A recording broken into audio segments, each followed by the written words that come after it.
Boa noite a todos, né? Sejam todos bem-vindos ao culto da Conexão Nikkei de Piedade, né? Hoje é dia 13 de fevereiro de 2022, né?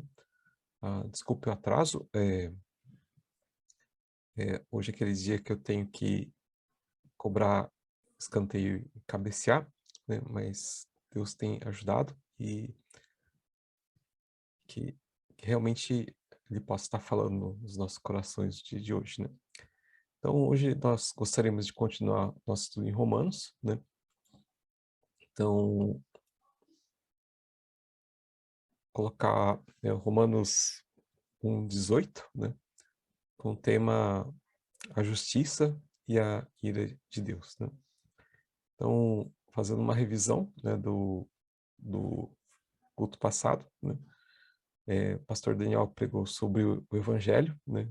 Uma das coisas que ele enfatizou que o Evangelho não é receita, né, uma instrução, dicas para a gente viver melhor, né? Isso não é o Evangelho, né? Mas o Evangelho, né, é apontado como o anúncio da vitória, né, de um novo rei, né, justo, justificador, onde seu reino vai trazer a justiça, né? É o anúncio das boas novas, né, as boas novas do reino, né, que veio o tempo de Jesus, veio o tempo de Cristo, aquele que realmente nos libertou de toda opressão, aqueles que realmente nos deu a vida eterna, né? E então o Evangelho é o tema do livro de Romanos, né? O Evangelho é o tema da vida de Paulo, né? O pastor Daniel também explicou da vida de Paulo, né? Da caminhada dele, né? E também, né? Da, da fé que Paulo coloca, né? Que o Daniel colocou que a fé não era apenas acreditar, né? Mas exige a obediência, né? A ponto de confiar a vida a quem nós acreditamos, né? Então, a fé em Cristo é a gente não somente acreditar que ele existiu, que ele viveu, né? Mas confiar a nossa vida eterna, né? Para com ele, né? Então, o pastor Daniel, ele colocou o exemplo do malabarista, né? E gostaria de aproveitar esse exemplo e fazer o gancho para a mensagem de hoje, né? Então, ele falou assim que se a gente visse um malabarista ah, atravessando, né, um lugar bem perigoso, né, em cima de um cabo de aço, né, a gente viu que ele consegue, né. E aí acreditar, o que que era? Era pular em cima das costas dele, né, e ele carregar a gente até o outro lado. Isso é acreditar nele, que ele consegue, né. Então, a fé é isso, né, a fé é a gente colocar, né. Então, se a gente pegar aqui nessa imagem, né, quem que é o equilibrista? Né? O equilibrista é Jesus, né? Que realmente ele que consegue atravessar, né, esse cabo de aço, né? E o que que é o cabo de aço, né? O cabo de aço eu colocaria como as leis, né? As leis mosaicas, as leis que Deus nos deu, que realmente, né, Paulo, né, o Daniel contou a vida do Paulo, né? E falou que Paulo conseguia obedecer todas as leis externas, né? Mas quando chegava no décimo, no último, né? Aí ele falava, não tem jeito, eu não consigo, né? Então o cabo de aço são as leis, né? E passar no cabo de aço, né? É você fazer o trabalho do equilibrista. Então, para eu atravessar do outro lado, eu preciso atravessar o cabo de aço. Eu preciso cumprir as leis. Só que Paulo falou, eu não consigo. Aliás, ninguém consegue, né? Aliás, ninguém vai conseguir, né? Ele chegou nessa condição. E daí por isso que ele fala que eu não me envergonho do evangelho, né? Eu não me envergonho que eu não consigo passar o cabo. Eu não tenho vergonha que eu vou ter que atravessar, nas costas de outra pessoa. Porque esse realmente é o único jeito. Esse é o poder de Deus. Esse é o poder de Deus que transforma. É o poder de Deus que dá a vida, né? Então, essa é a visão, né, que nós temos, né, do Evangelho, né? Mas queria fazer uma pergunta para vocês, né? E essa enorme cachoeira, o que que será que é? O que que será que é esse risco? O que que será que é esse perigo? O que será esse grande e imenso risco, né? Será que é Satanás? Será que é a morte? Será que é o pecado, né? Será que é os espíritos malignos, né? Será que esses que são os perigos que Jesus veio para nos salvar? Na verdade, o que Paulo coloca no Romanos 1,18, logo em seguida, logo após, quando ele introduz o Evangelho, ele fala isso, essa frase que a gente quer estudar no dia de hoje. Porque do céu se manifesta a ira de Deus sobre toda impiedade e justiça dos homens que detêm a verdade em injustiça. Então, o que que é essa enorme cachoeira? Na verdade, essa enorme cachoeira, esse risco tão grande, Paulo está falando, é ira de Deus, que é muito maior, muito mais terrível do que estar debaixo de Satanás, muito mais terrível do que morrer, muito mais terrível que o pecado, é realmente estar debaixo da ira do Deus Todo-Poderoso, né? A gente não imagina o quão grande é a ira de Deus, o quão realmente amedrontador é estar realmente debaixo da ira de Deus, né? Então, falar sobre essa cachoeira hoje, né? Esse grande risco, né, que a humanidade, né, tem que enfrentar, né? Para chegar à vida eterna, nós temos que enfrentar essa ira de Deus, né?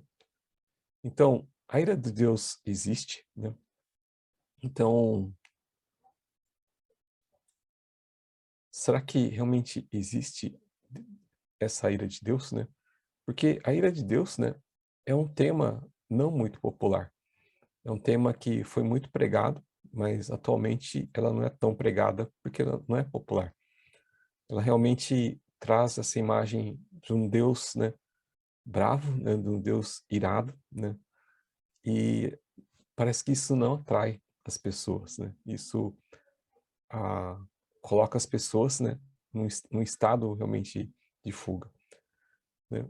Mas sim, a ira de Deus existe, né? Sim, vários trechos da Bíblia mostram a ira de Deus. Por exemplo, a cidade de Sodoma e Gomorra foi destruída, né? Em Gênesis, né? No livro de Gênesis a gente pode encontrar essa história. Os filhos de Eli, Deus manifestou a ira contra eles, né? Por eles realmente se comportarem muito mal e não se arrependerem depois de tanta chance que Deus deu, né? Pérez, Uzá, né? A história de Uzá, em 1 Crônicas 13, Uzá que era amigo do Davi, e pelo simples fato de ele encostar na arca, ele foi morto, né? Ali que fala que a ira de Deus se acendeu. Então tem vários trechos da ira de Deus, né? E o que a gente vai enfrentar está narrado na Bíblia como, né, o dia do Senhor, né? O temível dia do Senhor, onde Deus realmente vai manifestar a ira contra esse mundo, né? Mas eu escolhi o dilúvio porque ele é o evento, né, que está lá em Gênesis, né, está lá bem no começo, né, que é a manifestação assim maior da ira de Deus contra o mundo, né? Foi onde Deus encheu o mundo d'água, né? Tudo ficou submerso, né? E realmente quem não entrou na arca de Noé morreu. Então, existem marcas do dilúvio até o dia de hoje, né? Por exemplo, essa foto da esquerda é a foto do Grand Canyon, lá nos Estados Unidos, né? Os Estados Unidos é um lugar onde tem muita marca geológica do dilúvio, né? Ele é formado, né, por várias camadas de deposição sedimentar, né? Que foi colocada toda de uma vez só, toda na mesma época, né? E dentro do centro dos Estados Unidos, né? Existe uma planilha que começa do México, que vai até o Canadá, e acredita-se que ali formou uma grande geleira, né? Depois que a água encheu, ali houve um período de glaciação, e ali formou uma crosta de gelo muito grande, né? Que literalmente achatou, né, o fundo, né? E hoje existe uma planície de fora a fora, né? Do México até o Canadá, né? Existe essa planície. E do lado oeste, né? Acredita-se que quando essa grande massa de água se descongelou, né? O lado oeste ficou congelado por vários anos, né? É, por um dique de gelo. E quando esse dique de gelo rompeu, né? Uma grande quantidade de água correu, né? E escavou, né, os locais todos de uma vez. Então, a costa oeste inteira dos Estados Unidos tem a marca desse grande rompimento, desse dique, né? O Grand Canyon foi uma das formações desse rompimento, mas se procurar, tem vários traços de muita água que correu ao mesmo tempo, né? Então, ali é uma prova científica, né, de uma grande inundação que houve, né? Essa inundação foi acompanhada de uma deposição muito grande de areia, né, de sedimentos que vieram todos de uma vez. E aqui nos Estados Unidos, né, mas esses 3 peixes aqui, fossilizados, lá do Piauí, de um local, de um rio que existe lá, que encontra-se muitos desses peixes dentro de pedra, fossilizados dentro de pedra, né? Todos eles foram fossilizados na mesma época, de uma vez, né? E eles têm um estado de conservação impressionante, esses peixes que foram. E foi para isso acontecer, né? A gente viu o Brumadinho acontecer, né? Que rompeu o dique da, da Vale, né? E trouxe detrito e encobriu os vales dos rios, né? Mas esse daqui, ele teve uma ordem mundial, uma grandeza mundial, e esses peixes, né, foram cobertos de areia, né, todos ao mesmo tempo, né, todos eles morreram vivos, né, presos dentro da areia, e essa areia conseguiu fossilizar eles, né. Então, houve uma catástrofe muito grande, né, que pôde fazer isso, né. Então, isso daqui também é uma prova, né, de que houve uma grande catástrofe, prova desse dilúvio, né. Então, sim, né, a ira de Deus já foi manifesta durante esse mundo, né, e o que a Bíblia diz, né, é que virá o dia do Senhor e virá essa ira de Deus sobre nós, né. Mas o que muita gente pergunta, né, é como um Deus de amor, né, pode condenar um pecador e não salvá-lo, né? Muita gente pergunta isso, né? Como pode ter condenação, né? Como pode um Deus que ama condenar, né? Na verdade, né, quem faz essa pergunta está fazendo uma pergunta unilateral, né? Porque a gente tem que fazer também essa segunda pergunta, né? Como um Deus santo e justo pode não punir um transgressor e ele entrar no reino do céu? Como alguém santo pode aceitar uma coisa que não é santa? Como alguém que é justo pode aceitar algo que é injusto, algo que é ruim, algo que é mal, né? Então, existe essa dualidade de Deus, que Deus é um Deus de amor, mas também Deus é um Deus santo e justo, e precisa realmente praticar a justiça, fazer a justiça. Atualmente, o mundo prega a intolerância, que significa você não pode, discriminar as pessoas, você tem que aceitar tudo, tem que aceitar todo mundo, né? Isso que é pregado, né? Isso é manifestação do amor, né? E então,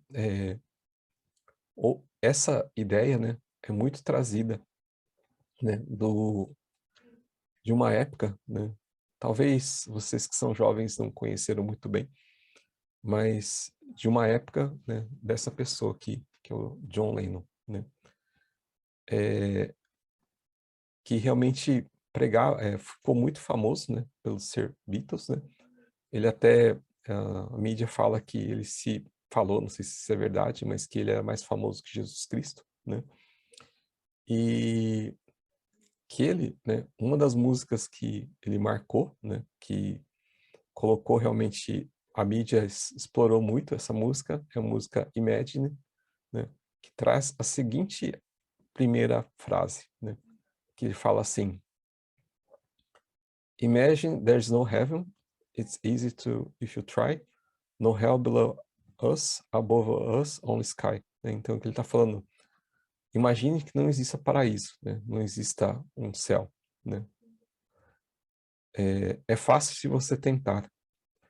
Não existe inferno abaixo de nós, acima apenas o céu. Então, a primeira frase da música dele, né, tá falando assim, olha, não tem essa de justiça. Não tem essa de realmente você vai para o inferno ou você vai para o céu. Não existe isso de justiça, né? Imagine isso, né? Muda a tua cabeça. Não existe isso, né? Então, o que ele está falando que não existe justiça, né? Então, mas o que aconteceu, né? Ele lançou essa música, né? Não muito tempo depois, ele encontrou com uma pessoa, né? E foi assassinado por ela, né? Essa pessoa chama Mark Chapman, né? No dia 8/12/1980, ele simplesmente foi lá com a arma e descarregou a arma no John Lennon, né? Na frente do filho dele, né? E ele fez isso pelo simples fato de querer ficar famoso, né? E essa foto aqui é uma foto de uma reportagem que estava lendo, né? Que ele estava pedindo desculpas por ter feito isso, né? E estava pedindo liberdade condicional, né? Então, aqui a gente vê uma grande transgressão, realmente uma coisa muito ruim que aconteceu, né? E a gente não precisa falar nada, absolutamente nada, sobre o que o John Lennon pensava, mas o que fica marcado, né, na vida de John Lennon é necessário, sim, justiça. A vida do John Lennon clama por justiça. A vida do John Lennon fala assim, as coisas erradas não podem ficar sem punição. O nosso coração clama por justiça quando vê um caso desse. Então, sim, existe a justiça. Sim, dentro de nós, Deus colocou esse senso da justiça. Sendo essa parte de que a justiça precisa ser executada. E Deus é justo, né? Deus é justo, né? A gente pode ver isso porque em Mateus 26:39, né, quando Jesus estava realmente orando a Deus antes de ser crucificado, né, ele falou assim, meu Pai, se for possível, afasta de mim esse cálice. Né? Se for possível, Pai, né, numa, se tiver alguma outra forma de fazer a justiça, se tiver outra forma de salvar a humanidade, né, pensa nisso, Pai, mas não seja, porque eu não quero passar por isso. Né? E não teve. Deus é justo. A punição contra o pecado precisa existir, precisa ser castigada, né? Então, Deus é justo ele vai fazer justiça, e ele derramou a ira dele sobre o próprio Filho. Então, a ira de Deus é um fato, a ira de Deus é verdade, e a ira de Deus virá, né? A ira de Deus é realmente uma das profecias, né? E além do dilúvio, eu acho que o fato que mais chama atenção para a ira de Deus, né, é o fato de Jesus Cristo ter sido crucificado, né? Não houve outro jeito, né? A ira de Deus foi manifesta, né? Então, quando ele fez isso, né, quando realmente a ira de Deus foi derramada em Cristo, aí a gente consegue realmente responder essa pergunta: como um Deus de amor pode condenar o pecador e não salvá-lo, né? Deus de amor, né? João 3,16, né? Deus amou ao mundo de tal maneira que deu seu único filho para que todo aquele que nele crê não pereça, mas tenha a vida eterna, né? Então, a manifestação de amor, né, de Deus, né, foi para com o pecador, né? Foi através de Jesus, né? Ele salva o pecador, né? Através de Jesus, né? E como um Deus santo e justo pode não punir um transgressor e deixar entrar no céu? Porque a punição foi dada em cima de Jesus. A punição foi colocada, né, sobre Jesus. A justiça foi efetuada em cima de Jesus. Jesus sofreu toda a consequência por nós. O justo, o santo, aquele que realmente pode cumprir a lei, ele sofreu a pena da lei por cada um de nós. Então, Deus santo e justo pode deixar aqueles a quem Cristo deu a salvação, aqueles a quem Cristo, né, tem protegido debaixo do sangue dele, aqueles que pela fé entregaram sua vida a Cristo, né? E eu pergunto a você, né, você está preparado para enfrentar a ira de Deus, né? Você tem essa consciência de que você vai enfrentar Deus frente a frente e que, como Paulo disse, né, é realmente impossível a gente cumprir a lei, é impossível a gente ser justo perante eles. Romanos 2 e 3 vai mostrar isso, que não há nenhum justo sequer, né? Mas cada um de nós, né, nós temos que fazer essa reflexão. Será que nós estamos preparados para enfrentar a ira de Deus, né? Será que nós temos dentro de nós aquilo que levanta a ira de Deus contra nós, né? O que será que levanta a ira de Deus contra nós, né? Romanos fala que por conhecer a Deus, por saber que Deus existe, né? Falar que ninguém tem desculpa, né? Que quando a gente olha a criação, quando a gente vê todas as coisas que foram criadas, né? Quando a gente vê tanta palavra de Deus que veio através de nós, quando a gente vê tantas testemunhas que nos deram realmente a certeza de que Deus existe, né? Quanto tantos falaram para a gente aquilo que a gente precisa fazer e a gente não faz, né? Na verdade, o que a gente está fazendo, né? A gente está negando, né, a glória a Deus, né? E conhecendo a Deus, negaram dar glórias a Ele. Ou seja, a gente não está reconhecendo que Deus é Deus, né? Isso é uma coisa que levanta muito a ira de Deus, né? O primeiro mandamento que Jesus deixa, né, o mais importante é amar a Deus, né, sobre todas as coisas, né? Então esse amar significa reconhecer Ele como primeiro como Deus, né? Reconhecer que Ele é o Criador, que Ele é o meu Senhor, que Ele é dono de todas as coisas e que a minha vida não pertence a mim, mas pertence a Ele, né? E quando a gente não faz isso, quando a gente nega isso, isso já é um grande motivo para levantar a ira de Deus, né?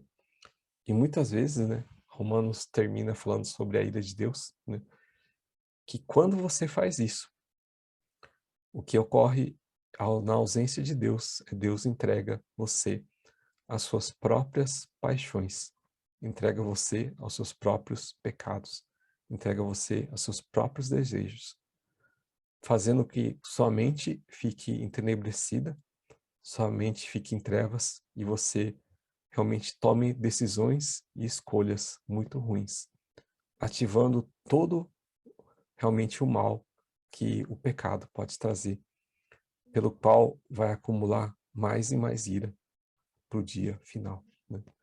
Então, dar as costas a Deus é o princípio realmente da ira de Deus ser manifesta contra a gente.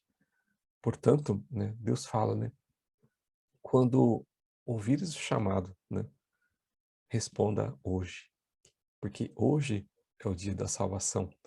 Hoje é o dia realmente que nós precisamos ter essa decisão de entregar a nossa vida a Jesus, né? Como nós vamos poder enfrentar a ira de Deus?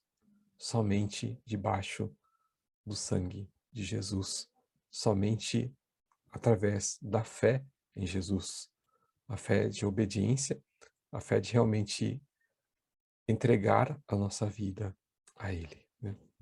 Então, queridos irmãos, né, é muito importante isso, muito sério, né?